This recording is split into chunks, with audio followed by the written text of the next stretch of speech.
Hormuz প্রণালী খুলে দিতে এবং শর্ত সাপেক্ষে যুদ্ধবিরতিতে রাজি হওয়ার ইঙ্গিত দিয়েছে ইরান।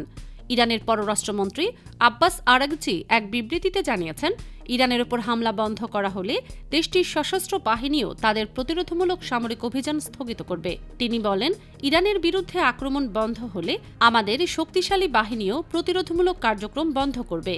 একই সঙ্গে বৈষয়িক বাণিজ্যের জন্য অত্যন্ত গুরুত্বপূর্ণ হরমুজ প্রণালী নিয়েও গুরুত্বপূর্ণ ঘোষণা দেন তিনি। জানান, আগামী 2 সপ্তাহের জন্য এই প্রণালী দিয়ে নিরাপদ নৌ যাতায়াতের সুযোগ দেওয়া হবে। তবে এক্ষেত্রে ইরানের সশস্ত্র বাহিনীর সঙ্গে সমন্বয় করা এবং কারিগরি সীমাবদ্ধতা মেনে চলার শর্ত থাকবে বলেও উল্লেখ করেন তিনি। পাকিস্তান ও যুক্তরাষ্ট্রের মধ্যস্থতায় সম্ভাব্য 2 সপ্তাহের যুদ্ধবিরতি নিয়ে আলোচনা চলার মধ্যেই তেহরানের পক্ষ থেকে এই ইতিবাচক অবস্থান সামনে এলো।